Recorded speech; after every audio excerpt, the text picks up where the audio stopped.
दूसरी तरफ अकेडमी में उन चारों के साथ दिव्यांश डायरेक्टर के ऑफिस की तरफ जा रहा था। ऑफिस के पास पहुंचते ही उसे अंदर से दो लोगों की झगड़ने की आवाज आती है।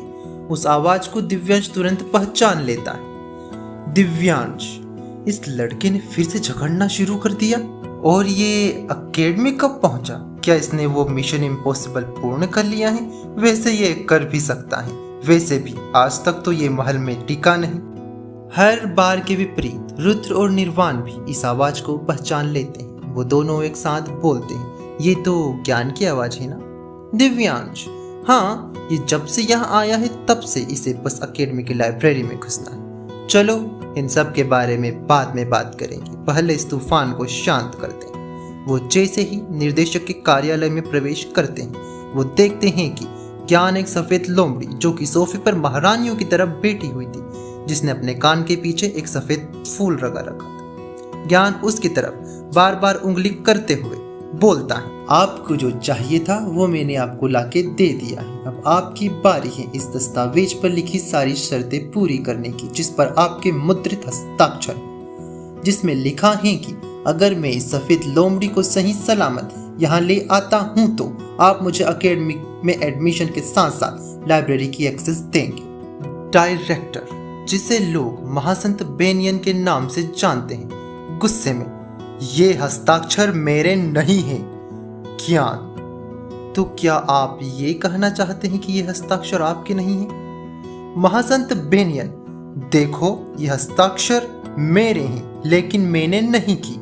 इससे पहले कि ज्ञान कुछ बोल पाता, रुद्र उनके झगड़े में अपना सर घुसाते हुए बोलता है, ज्ञान, जिस व्यक्ति ने इस कॉन्ट्रैक्ट पर हस्ताक्षर किए थे, क्या उसके बाल हरे थे? क्या उन्होंने तुझे अपना स्टूडेंट बनाने की बातें की थी? क्या उन्हें इस बात का झूठा विश्वास था कि वो एक महान टीचर है? ज्ञान, हाँ भैया हाँ, लेकिन तुझे ये सब कैसे पता?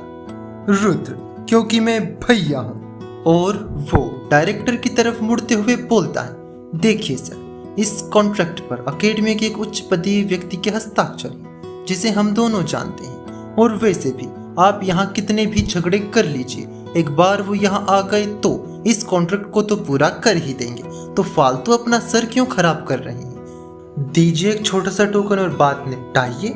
महासंत बेनियन कुछ सोचकर, हाँ बात तो सही है, पूर्वज बेम्बो के सामने वैसे भी मेरी कुछ नहीं चलेगी। ठीक है, मैं तुम्हें एडमिशन देता हूँ। और एक लेटर निकाल कर दिव्यांश को दे देते हैं और बोलते हैं, इन सब की आगे की एडमिशन प्रोसेस पूरी करवा दो। ज्ञान, और मेरा लाइब्रेरी में घुसने का टोकन? महासंत बेनियन, वो तुम्हें नीचे मिलेगा, अपने साथ लेकर नहीं घूमता हूं मैं टोकन। और हाँ, अपने इस कंपेनियन बीस्ट को भी अपने साथ लेकर जाओ। जब वो सब सफेद लोमड़ी की तरफ देखते हैं तो वहां शिराका पहले से ही उसे टकटकी लगाकर देख रही। शिराका, मेरी 10 मिलियन स्वर्ण मुद्राएं। दिव्यांश, अरे शाही गरीब, तू राजकुमारी होकर बस 10 मिलियन स्वर्ण मुद्राओं के लिए मर रही है? चलो अब सब यहाँ से। दिव्यांश उन सबको नीचे एडमिशन ब्लॉक में ले जाता है, जहाँ पहले से ही कई बच्चे थे।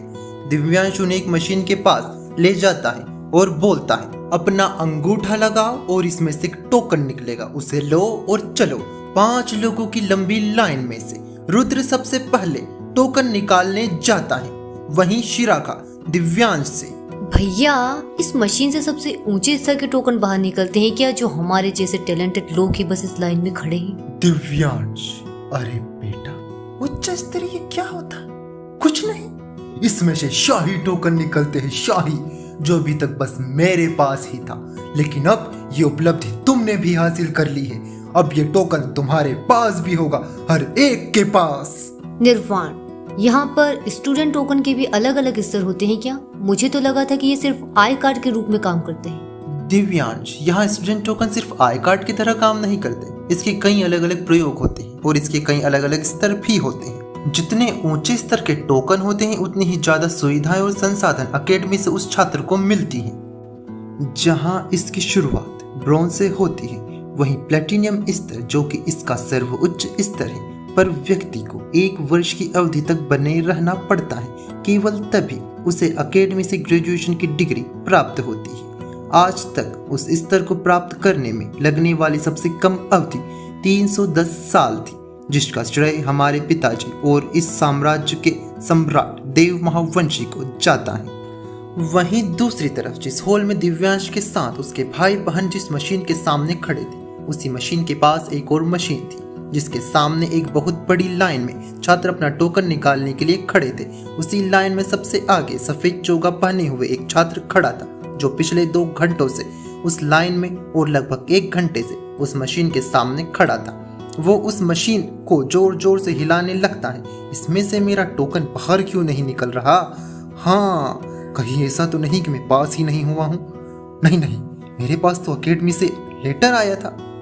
जरूर इस मशीन में ही कोई खराबी है। ये और कोई नहीं बल्कि सेन वंश का वारिस सुपसेन था। उसकी इन हरकतों से परेशान होकर उसके पीछे पिछले 1 घंटे से अपनी बारी का इंतजार करते हुए खड़ा एक मोटा लड़का उसे गुस्से में ताना मारते हुए बोलता, तुम्हारा हो गया हो तो हटो यहाँ से, पास तो होते नहीं हैं और मुंह उठाकर आ जाते हैं टोकन निकालने। और उसे जोर से धक्का मार देता है। शुभ सीधा जाकर नीर से टकराता है और वो दोनों जमीन पर गिर जाते हैं। वहीं बेचारा रुद्र जो पिछले आधे घंटे से उस कबाड़ मशीन में बड़े जेंटल तरीके से ये सोच कर कि अगर गलती से ये कबाड़ मेरे हाथों से कूड़ा बन गए तो इसकी भरपाई भी ये मुझसे ही करवाए, ये सोचकर वो उस मशीन में अंगूठा लगाने की जगह ढूंढ रहा था। उसे अंगूठा लगाने की जगह मिली ही थी कि एक तेज हवा के झोंके से वो कबाड़ कूड़े में परिवर्तित हो जाता है। जब रुद्र गुस्से में पीछे मुड़ता है तो उसे पता चलता है कि एक मोटे लड़के ने एक सफेद चोगा पहने पतले लड़के को जोर से धक्का मारा था। उसी वजह से वो हवा आई थी और उसका कबाड़ कूड़े में परिवर्तित हो गया। रुद्र अपने गुस्से से भरी आंखें उस मोटे लड़के पर टिकाता है जो ब्रोंज के दूसरे स्तर का टोकन प्राप्त कर अपनी छाती खमंड में चौड़ी करके खड़ा था।